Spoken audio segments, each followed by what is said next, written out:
को जाते हुए देखकर मुझे वैसी ही व्याकुलता क्यों हो रही है जैसे जैसे श्रीनिवास को जाते हुए देखकर हो रही थी। क्या है मेरे मन में जो मैं स्वयं से भी व्यक्त नहीं कर पा रही हूँ। नहीं नारायण, मेरी इन भावनाओं को समझने में मेरी सहायता कीजिए, मुझे मार्ग दिखाइए, कृपा कर मेरी सहायता कीजिए।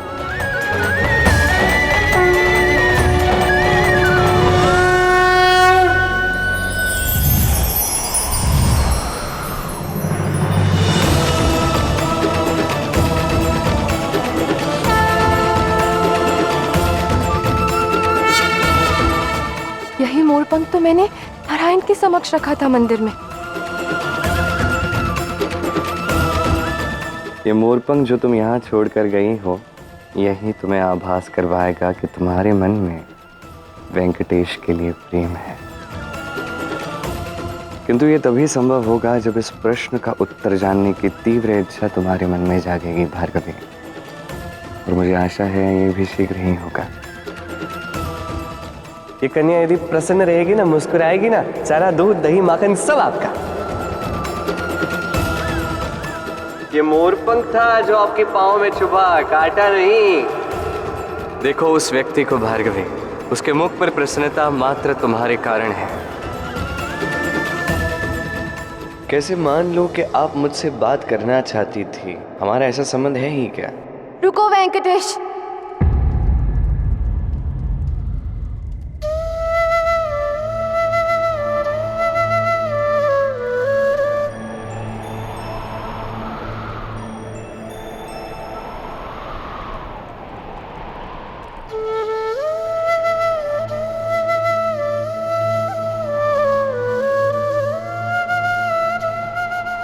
मुझे ज्ञात हो गया है कि हमारे मध्य क्या संबंध है।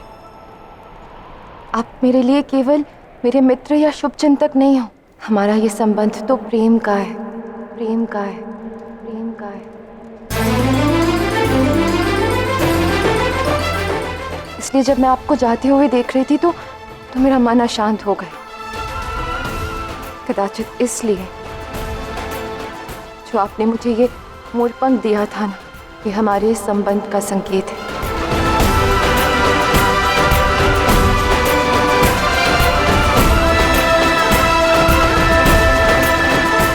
नारायण ने कितनी सुंदरता से भार्गवी को उसके मन की बात समझाई, उसके मन के प्रेम से उसका परिचय करवाया।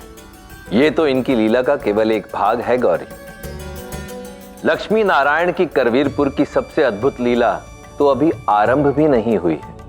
बस धैर्य रखो गौरी और देखती जाओ। युगों युगों के ये दो प्रेमी इस स्थान पर अपनी ऐसी छाप छोड़ेंगे कि ये संसार सदैव स्मरण रखेगा। आपको मुझसे प्रेम है, किंतु मेरा तो पहले ही विवाह हो चुका है भार्गवी। मेरी पत्नी है भार्या। मुझे ज्ञात है कि आपका विवाह हो चुका है, किंतु सत्य कहूं तो इस क्षण से पूर्व मुझे भी ज्ञात नहीं था। ये कैसे भाव है आपके प्रति मेरे मन में? पर आप तो श्रीनिवास से प्रेम करते हो ना, फिर आपको मुझसे प्रेम कैसे? मैंने मंदिर में एक कथा सुनी थी कृष्ण के विषय में।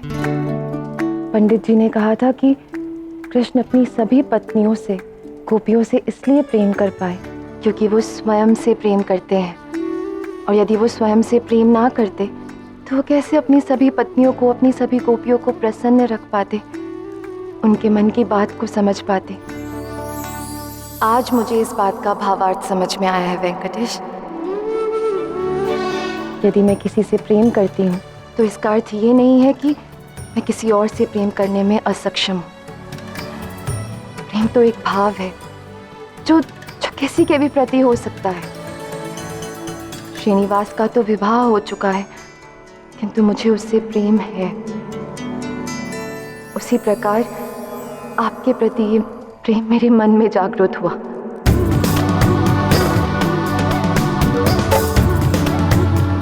और आपके प्रति जो ये प्रेम मेरे मन में जागृत हुआ है, उसका ये भाव मित्रता का भी तो हो सकता है ना, क्योंकि श्रीनिवास और आप दोनों ने मुझ में आत्मविश्वास जागृत किया, मुझे स्वयं से प्रेम करना सिखाया है, कृष्ण की भांति। और आज श्रीनिवास के यहाँ ना होते हुए भी मुझे उतनी पीड़ा नहीं हो रही है, क्योंकि आज मुझे स्वयं पर अटूट विश्वास है। आज मैं इतने समय के पश्चात स्वयं के लिए प्रेम अनुभव कर पा रही हूँ, और यही कारण है कि आज मैं उस प्रेम को स्पष्ट रूप से देख पा रही हूँ, जो मेरे मन में आपके प्रति है, श्रीनिवास के प्रति है।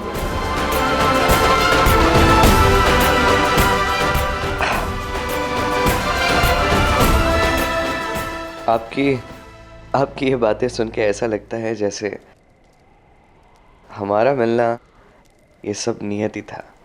मुझे भी यही लगता है वेंकटेश।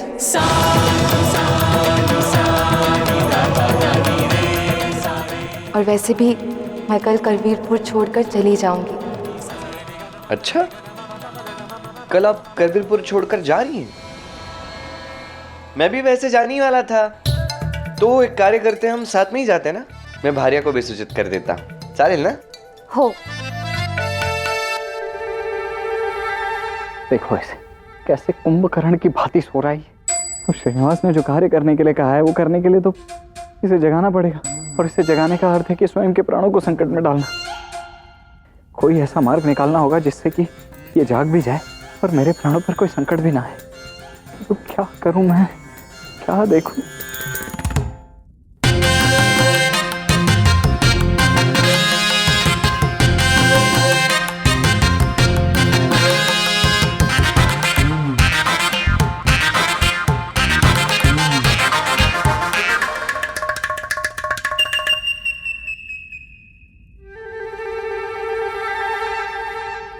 आर्या, क्या हुआ? तुम रो क्यों रही हो? आप मुझसे कितना अधिक प्रेम करते हैं ये आज मुझे ज्ञात हो गया है कुमार। मेरे प्रति आपका ये अटूट प्रेम देखकर मुझे विश्वास हो गया है कुमार कि मेरा जीवन वेंकटेश के साथ नहीं, अभी तो आपके साथ अत्यंत सुखमय बीतेगा। क्या हुआ है आर्या तुम्हें? तुम्हारा दुखी होने का कारण क्या है, बताओ मुझे। कारण ये है कुमार कि मेरे पति वेंकटेश और वो श्रीनिवास हम दोनों को एक साथ सुखी कभी नहीं रहने देंगे। यदि आप चाहते हैं कि हम एक साथ सुखी जीवन जिए तो आपको मेरे लिए एक कार्य करना होगा। हाँ हाँ अवश्य आर्या, तुम जो कहोगी वो करूंगा मैं। तुम्हें पाने के लिए मैं कुछ भी कर सकता हूँ, कुछ भी। तो मैं चाहती हूँ कि आप वेंकटेश और श्रीनिवास को मृत्यु दंड दे दीजिए, क्योंकि जब तक ये दोनों हमारे जीवन में रहेंगे तब तक हम एक नहीं हो पाएंगे, नहीं सुखी जीवन जी पाएंगे। अब उन दोनों को मृत्यु दंड देना ही एकमात्र उपाय है कुमार। तुमने तो मेरी मन की बात कह दी भार्या। मैं भी यही चाहता था, किंतु संकोच में था क्योंकि वेंकटेश तुम्हारा पति है, जिन्हें मेरी कोई चिंता ही नहीं है। मेरे पति होकर भी कभी जिन्होंने अपना पति धर्म निभाया ही ना हो, ऐसे पति का मैं क्या करूं कुमार। अब तो मेरे जीवन में एकमात्र आप ही महत्व रखते हैं और कोई भी नहीं। और मेरे लिए केवल तुम। किंतु इतने कम समय में ये सब कैसे होगा? मैं बताती हूँ ना योजना। मेरे पास एक योजना है, ऐसी योजना है जिससे शीघ्र अतिशीघ्र वेंकटेश और श्रीनिवास का अंत भी हो जाएगा और किसी को कानों कान पता भी नहीं लगेगा कि ये करवाया किसने। अर्थात? मैंने ना बहुत समय पूर्व एक महान पंडित से एक महाबली असुर की कहानी सुनी थी।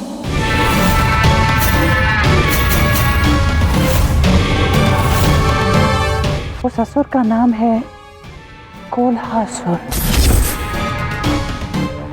ऐसा कहते हैं कि वो कोल्हासुर कई वर्षों से यहीं करवीरपुर के आसपास ही कहीं तपस्या कर रहा है।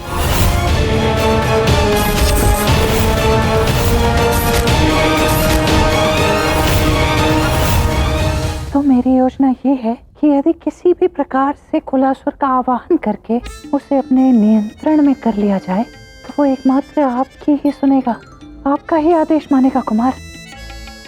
स्वयं देवता तक थर थर कांपते हैं उस असुर से, फिर वेंकटेश और श्रीनिवास क्या है?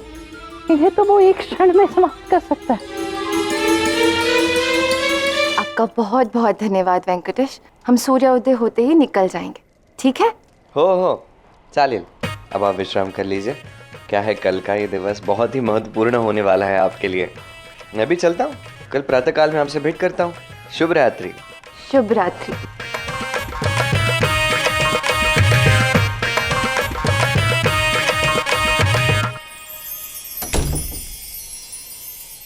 करवीरपुर।